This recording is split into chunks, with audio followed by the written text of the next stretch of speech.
Well, here's a simple Python code, and can you find the correct output of this code? Here, as you can see, we have a nested tuple, and here we are printing the length of the tuple. So you can pause the video to think for a moment. So the correct output of this code is 3.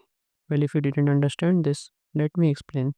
So here, this was the tuple, and now let's try to break each tuple in a singular tuple. That way, we can easily calculate the length of this tuple.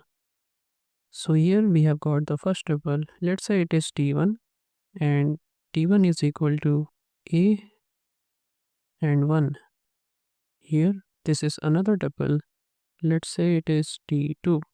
Then we can name it as t2 equal to, this is t1, so we can write t1 here, and then there's p, and then there's c.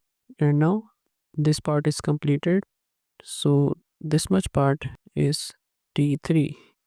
So t3 equal to t2, and then d, and then there's 2. And now the final part of this tuple is this much.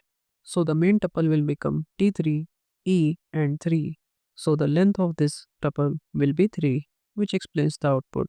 And if you don't want to miss tomorrow's coding puzzle, then don't forget to subscribe and turn on the notification bell, because these coding puzzles will help you improve in coding.